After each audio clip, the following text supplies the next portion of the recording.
Bonjour à tous, bienvenue dans ce nouveau numéro de Tour d'honneur. Cette semaine, on vous emmène en Normandie, dans la Manche, et plus précisément à Saint-Georges-d'Elle. On est à une dizaine de kilomètres de Saint-Lô, autant dire une terre de chevaux, de cavaliers et de compétition. Mais le cavalier qu'on va aller rencontrer est originaire du Nord, il s'appelle Frank Schilwart et on va le retrouver dans quelques instants dans ses écuries.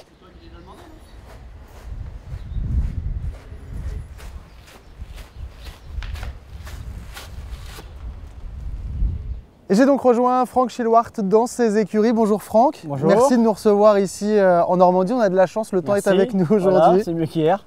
Alors, je le disais, vous n'êtes pas originaire de la Normandie, vous n'êtes pas du Cru comme on dit, Ouais. vous êtes du Nord Ouais. et vous êtes issu d'une famille qui n'est pas non plus d'éleveurs, de cavaliers.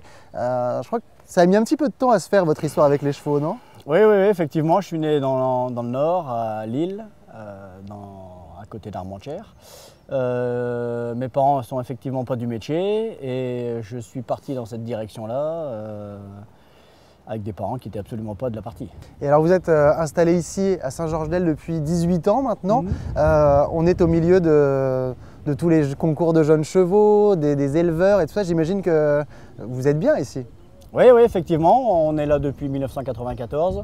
On est parti de 22 box et actuellement il y a 38 box avec tout ce qu'il faut pour travailler pour les chevaux. Et combien vous avez de chevaux ici, Franck, alors? Parce qu'il y en a un petit peu partout, dans plusieurs endroits. Au total, vous en avez combien? 35 chevaux. 35. Allez, Et vous êtes combien? on est 4. Ça fait beaucoup de travail, non? Énormément. Si on veut que tout soit bien fait, tout bien, je veux dire, si on veut que les chevaux soient bien sortis, bien soignés, bien nourris, qu'on puisse suivre un petit peu tout le monde, ça implique énormément de travail. Mais bon, il faut savoir ce qu'on veut. Et alors, on vous a connu quelques années auparavant avec énormément de jeunes chevaux. Vous en sortiez beaucoup tous les ans, vous en aviez beaucoup à la grande semaine. Est-ce qu'aujourd'hui, alors que le haut niveau, maintenant, vous y avez accès, c'est toujours facile de monter les jeunes chevaux ou bien vous avez un petit peu arrêté les jeunes chevaux? En fait, j'ai jamais vraiment arrêté. Me concernant particulièrement, j'ai ralenti mon rythme, le nombre de jeunes chevaux que je me montais, puisque j'ai délégué actuellement mon cavalier Alain Béag une partie des jeunes chevaux. D'accord. Parce que mon piquet de vieux chevaux s'agrandit aussi. Donc il fallait que je trouve un équilibre. Ouais. Je ne pouvais pas tout faire. Quand on est, je dirais, dans du Pro 2, on peut réussir, entre guillemets, à assumer ça. Mais quand on commence à monter dans le Pro 1 et dans l'international, c'est pas possible de tout faire correctement. Donc Alain me décharge de tous les 4 ans, de tous les 5 ans. Et c'est mon rôle aussi de suivre un petit peu les jeunes chevaux, l'évolution, quoi. Alors l'évolution, on va en parler dans quelques instants avec les chevaux d'âge que vous sortez en Grand Prix, que ce soit en Pro 1 ou en international. Et comme le vent commence à souffler, on va aller se rapprocher des chevaux d'âge et notamment de Marquis et de Norway, pardon. Et puis en attendant, je vous propose de faire un petit détour par Saumur pour parler de dressage. Marie-Hélène Merlin et Christine Marquenet étaient là-bas ce week-end pour suivre le CDI 3 étoiles et notamment une très forte présence néerlandaise avec le retour de Salinero. Voilà le couple qui a remporté les 2 dernières Olympiades. Et à la surprise générale, Ankie van Grunsven et Salinero font leur retour en compétition pour avoir une place dans l'équipe des Pays-Bas cet été à Londres. Le couple star ne s'est toutefois pas imposé à Saumur, battu aussi bien dans le Grand Prix que dans le spécial par l'Espagnol Juan Manuel Muñoz Diaz sur Fuego de Cardenas. Le Grand Prix ne s'est pas très bien passé ici, donc on va s'entraîner sur des plus petits concours avant d'essayer de se qualifier pour les Jeux Olympiques lors des championnats des Pays-Bas et du Grand International de Rotterdam en juin. Sauf incident, les Pays-Bas pourront compter sur Adeline de Cornelissen, mais derrière, la bataille sera rude entre Ankie van Grunsven, Edward Gal, Hans-Peter Minderhood et Imke Schellekens-Bartels. Tous ont déjà fait leurs preuves dans l'équipe, d'autant que sur le papier, les Oranges ne sont pas les favoris cette année. À Saumur, c'est l'Espagne qui tire son épingle du jeu, car outre les victoires de Juan Manuel et Fuego dans le Grand Prix et le Grand Prix spécial, la jeune Morgane Barbançon signe aussi le doublé en Grand Prix et sur la reprise libre. Avec Painted Black, l'ancienne monture d'Ankie, à seulement 19 ans, elle est notée à près de 80% sur la reprise libre, devançant alors Edward Gal. L'Espagne pourrait donc bien créer la surprise cet été à Londres. Côté français, les meilleures performances sont à mettre à l'actif de Jessica Michel et Rivera de Hus qui faisaient leur rentrée, 6e du Grand Prix et 3e du spécial. Et on s'est donc rapproché du cheval de tête de Franck, Marquis de Lalande. Franck, on peut le dire, hein, c'est celui-là qui a fait exploser un petit peu votre carrière, en tout cas en termes de haut niveau. C'est avec lui que vous avez pu intégrer les 3 étoiles, 4 étoiles, puis même 5 étoiles. Oui, tout à fait, effectivement. Marquis que je travaille depuis l'âge de 4 ans et on a évolué ensemble. Et c'est lui qui effectivement m'a fait percer et goûter aux joies des Coupes des Nations et des CSIO et des 4 étoiles grâce à lui. C'est important pour vous d'avoir commencé justement à 4 ans avec lui et de l'avoir formé, de vous être formés ensemble. Est-ce que ça apporte quelque chose en plus? Ah oui, complètement. Il y a une complicité qui existe depuis l'âge de 4 ans, puisqu'on a commencé du débourrage jusqu'au Grand Prix. Et il y a effectivement une histoire de couple, de complicité qui est très importante. Alors récemment, il y a eu cette 3e place au CSI 3 étoiles d'Ardelot dans le Grand Prix. Vous étiez le meilleur français avec Marquis de Lalande. Là, il va y avoir un palier puisque normalement, il y a la Baule. Et puis derrière, le CSIO de Copenhague, un 4 étoiles. CSIO qui vous avait bien réussi l'année dernière aussi. Oui, effectivement. Thierry Pommel, pardon, ouais. m'a rappelé pour me demander de recourir le CSIO de Copenhague.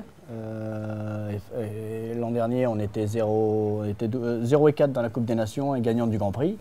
Donc bon, ces concours-là, on veut toujours y retourner quand ça s'est bien passé. Et puis j'en garde un excellent souvenir d'accueil et de conditions.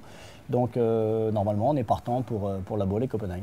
Alors avec Marquis, mais il y a aussi Norway de Lalande, il y a Gastronome Z2US qui vient d'arriver. Est-ce que votre piquet aujourd'hui vous permet d'accéder plus facilement aux 4 voire 5 étoiles justement? Oui, effectivement, c'est comme des chevaux qui sont performants dans leur niveau d'épreuve. Gastronome Z2US est effectivement arrivé il y a 12 ou 15 jours maintenant. On a fait notre première épreuve ensemble la semaine dernière, donc je l'ai découvert un petit peu sur la piste. Le premier contact a été bon. C'est comme un cheval qui a énormément d'expérience et de métier. Donc j'irai à moi de m'adapter un petit peu à lui et de profiter de ses avantages techniques pour continuer de goûter au niveau. Quels sont aujourd'hui vos objectifs? Je veux continuer ce que j'ai lancé et mis en route. Hein. Ça fait déjà quelques années que je m'organise de mieux en mieux avec mes jeunes chevaux et que j'accède au beau concours. Donc j'ai envie de continuer un petit peu ça. C'est toujours un leitmotiv et une envie de goûter au beau concours. Ouais. Maintenant jusqu'à quand ça va durer, je ne sais pas, puisque Marquis est en vente là, à partir de cette année. D'accord. Donc après, dans la relève, prêt pour un CSI 4 étoiles Coupe des Nations, au jour d'aujourd'hui, je n'ai pas le cheval qui est prêt à reprendre tout de suite la relève. Donc il y aura peut-être une année de transition pour que les autres continuent d'avancer un petit peu. Mais oui, je dirais que le but, c'est de continuer ce qu'on a mis en route, quoi. Eh bien, merci beaucoup Franck de nous avoir reçus ici, de nous avoir parlé un petit peu de vos installations et puis de vos chevaux. Bon courage pour la suite. Merci beaucoup. Au revoir. Et on va maintenant quitter la Normandie pour se rendre dans le nord, la région d'origine de Franck Chillouhart, direction Maubeuge où il y avait ce week-end un CSI 3 étoiles. Sylvia Flao était sur place. Les Whittaker ont décidément la vitesse dans le sang. John et Michael s'étaient déjà imposés à Maubeuge et dans le nord ce week-end, c'est George, 19 ans seulement, qui l'a emporté sur Tubana.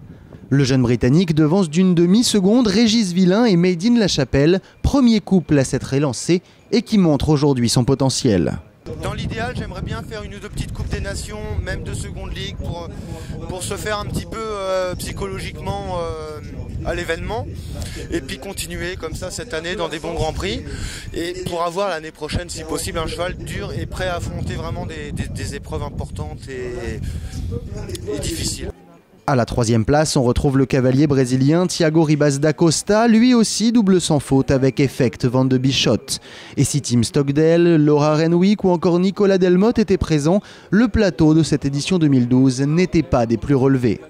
Pendant les années olympiques, il faut composer un petit peu avec des plateaux parfois un petit peu complexes, en sachant que les entraîneurs nationaux envoient leurs cavaliers ensemble sur certains concours de façon à pouvoir les évaluer pour les sélections des Jeux. Et nous avions en plus à devoir gérer le problème des élections, puisque nous sommes sur un site municipal avec quand même une logistique municipale assez lourde.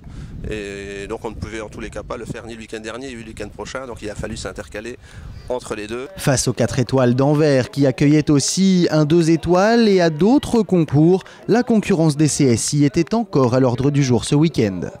Et c'est la fin de cette émission ici en Normandie. La semaine prochaine, beaucoup d'événements au programme avec en CSO d'abord le Global Champions Tour de Valence, deuxième étape de ce circuit pour cette année 2012. Et puis il y aura beaucoup de concours complets avec le CIC 3 étoiles de Jardy d'abord, support du FFE Eventing Tour, le nouveau circuit fédéral. Quant à nous, eh bien, on se retrouvera à badminton pour suivre le fameux CCI 4 étoiles. Quelques Français seront au rendez-vous et je vous donne moi rendez-vous justement la semaine prochaine, mardi à 13 h, car les épreuves là-bas se terminent le lundi soir. Hors de question de manquer le dénouement de cette épreuve mythique. Alors à mardi prochain, 13 h. D'ici là, très bonne semaine à tous. Et on se quitte bien sûr avec le zapping. Ciao. Ladies and gentlemen, in just a few moments,